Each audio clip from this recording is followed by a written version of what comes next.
সেনাপ্রধান মিস্টার ওয়াকারুজ্জামানের সাথে বিএনপির উল্টোপাল্টা কিছু কি ঘটেছে? অবস্থা দৃষ্টে মনে হচ্ছে যে হ্যাঁ, সেনাপ্রধান মিস্টার ওয়াকারুজ্জামানের সাথে বিএনপির উল্টোপাল্টা বিরাট কিছু ঘটেছে। হিসাব নিকাশে মেলে না, বিএনপির প্ল্যান ব্যর্থ।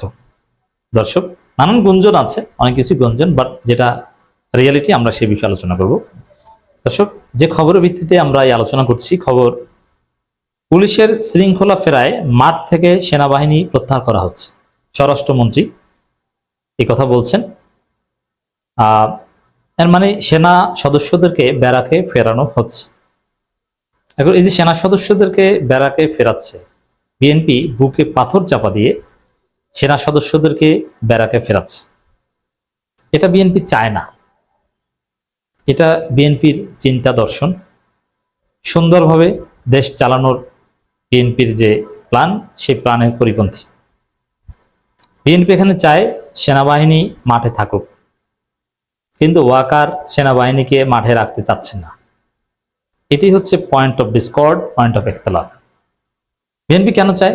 কারণ বাস্তবিক পক্ষে পুলিশ যে ঘটনা ঘটিয়েছে জুলাই আগস্টে, তাতে সেই পুলিশই তো নতুন, তো পুলিশ মনে হয় 2000 পুলিশও নিয়োগ দেওয়া হয়নি নতুনভাবে।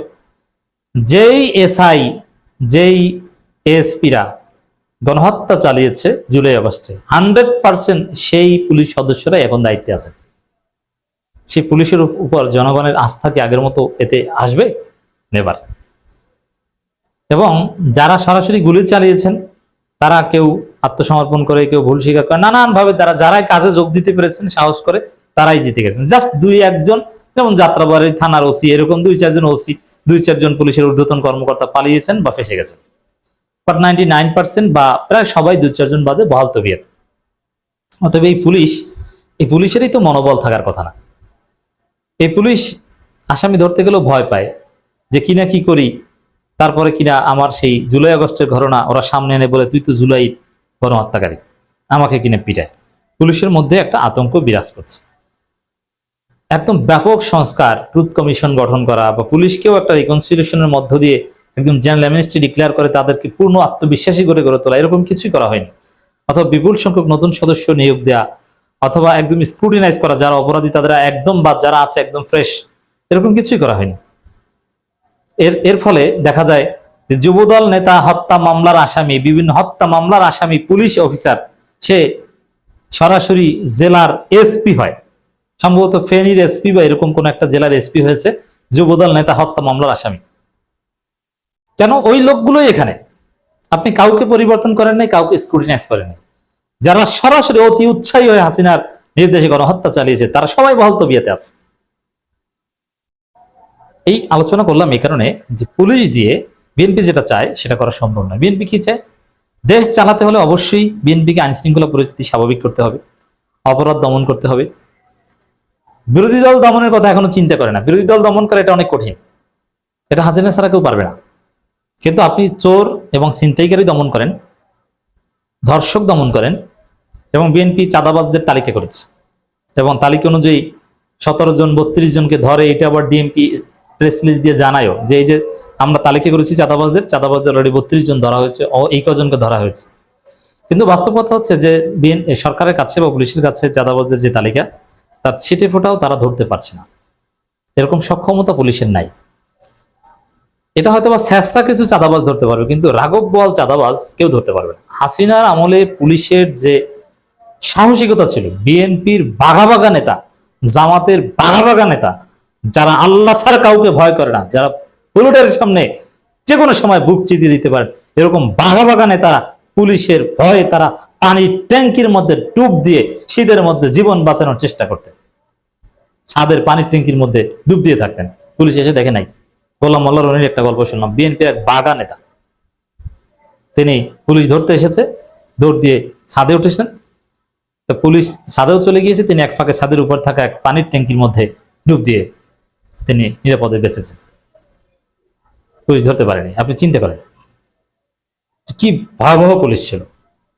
হ্যাঁ, এটা বিরোধী দলের উপর নির্যাতন, এটা অন্যায়, কিন্তু অপরাধের ক্ষেত্রে অপরাধীদের যদি ধরতে যায়, অপরাধীরা ভাগা ভাগা অপরাধীরা পুলিশকে এরকম ভয় পাবে। যত বড় কালা জাহাঙ্গীর হোক আর পিচ্চি হান্নান হোক, পুলিশ দেখলেই তারা ভয় পাবে, এটা হওয়া উচিত, নইলে আইন শৃঙ্খলা কখনো স্ট্রিক্ট থাকে না। কিন্তু এই পুলিশকে কেউ আদৌ ভয় পায়? দেখেন, কারো এরকম কোন সিরিয়াস ভয় নেই। Nobody is serious of this police. এবার রাস্তাঘাটে এই পুলিশ যদি কোনো অপরাধীকে থামাতে চায়, গাড়ি থামাতে চায়, অনেকে উল্টা, তুই কিসের পুলিশ, তুই তো গণহত্যাকারী, তুই তো ফেসিস্ট, কিছু হলে ফেসিস্ট বলে গালি দেয়। এবং স্বরাষ্ট্র মন্ত্রণালয় কর্মকর্তা পুলিশ টুলিশ কেউ মানে না। পুলিশ পিস্তল বের করলো, সে গনে না, তোর পিস্তলের মায়ের বাপ, এরকম একটা বেপরোয়া ভাব। এই পরিস্থিতিতে বিএনপির সামনে উপায় একটাই, যে সেনাবাহিনী মাঠে থেকে তারা অপরাধ দমন করে দিবে, চাঁদাবাজ দমন করে দিবে, অস্ত্রবাজ দমন করে দিবে এবং নানান অপারেশন চালাবে। বিএনপি চেয়েছিল যে অপারেশন গ্রিন হার্ট 2 চালানো হোক এবং ঘোষণা দিয়েছিল। পরিবেশ মন্ত্রী আব্দুল আউয়াল মিন্টু বলেছিলেন, স্বরাষ্ট্রমন্ত্রী বলেছিলেন। কিন্তু অপারেশন গ্রিন হার্ট এটা তো বেসিক্যালি সেনাবাহিনীর নেতৃত্বে যৌথ বাহিনী চালাবে, কিন্তু সেরকম কোনো ইফেক্টিভ অপারেশন চালাতে পারছে না। কারণ কি? সেনাবাহিনী রাজি হচ্ছে না, সেনাপ্রধান রাজি হচ্ছে না। অপারেশন চালানো তো দূরের কথা, মাঠে থাকবে ম্যাজিস্ট্রেসি পাওয়ার নিয়ে তাতেই রাজি হচ্ছেন সেনাবাহিনী। সেনাপ্রধান বিএনপির কথা রাজি হচ্ছেন, যার ফলে সেনাপ্রধানের বার্তা আমার মনে হয় স্পষ্ট, যে সেনাবাহিনীকে ব্যারাকে ফিরিয়ে নেব, সেনাবাহিনী এরকম আর মাঠে থাকতে পারবে না, তোমরা বাবারা ক্ষমতায় এসেছো, যেরকম ইচ্ছে সেরকম করো।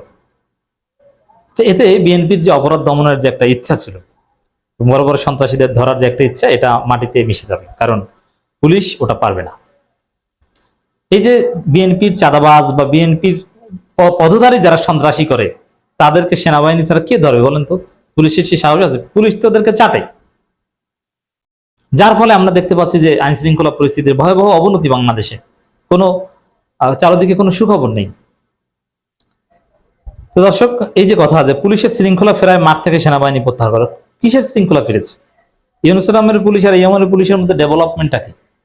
এবং আইন শৃঙ্খলা পরিস্থিতি ইউনূসের আমলে এর চাইতে অনেক ভালো ছিল, কোনো উন্নতি নাই। আপনি সেনাবাহিনীকে মাঠে, সেনাবাহিনী অবশ্য মাঠে থেকেও কোনো ভূমিকা পালন করে নাই, এই মাঠে থেকেও ভূমিকা পালন করেনি, ইউনূসের আমলেও করেনি, মানে ইউনূসের কথা শুনে নাই, জাস্ট মেসেজি পাওয়ার নিয়ে মাঠে ছিল, 2 মাস পর পর মেয়াদ বাড়ানো হয়েছে, আসলে কিছুই করেনি। নাম্বার 1, দু একটা ক্রাইসিসে তারা একটু সামনে গেছে, কিন্তু আসলে তারা অপরাধীদের ধরতে গ্রামে গঞ্জে যে বিভিন্ন সেনা ক্যাম্প, অনেক জায়গায় শুনেছি যে সেখানে বসে তারা তাস খায় আর বিড়ি খায়, তাস খেলে আর বিড়ি খায়, এই অবস্থা। তো সেখানে ইউনূসের আমলেও ইউনূসের কথা সেনাবাহিনী শুনে নেই, অপরাধ দমনে কাজ করেনি, এবং তারেক রহমানের আমলে শুনছে না। এর মানে সেনাবাহিনীর সাথে আন্ডারস্ট্যান্ডিংটা বিএনপি সরকার ভালোভাবে হচ্ছে না, এবং অপারেশন গ্রিন হার্ট যেটা চালাতে চায় ওটা চালাতেও হয়তো সেনাপ্রধান রাজি হচ্ছে না, রাজি তো হচ্ছে না, বরং এখন তারা ঘরে ফিরে যেতে চায়, যে মাঠেই আমরা আর থাকতে পারবো না। এখন সেটা বৈধতা দিতে বাধ্য হচ্ছে সালাউদ্দিন আহমেদরা। সালাউদ্দিন আহমেদরা হবে না কেন? সেনাবাহিনীর সবচেয়ে বড় শত্রু খলিলুর রহমান বিএনপি সরকারের পররাষ্ট্রমন্ত্রী, এই সেনাবাহিনী কমফোর্ট জোনে নাই। তো দর্শক, এইসব ঘটনা চলছে।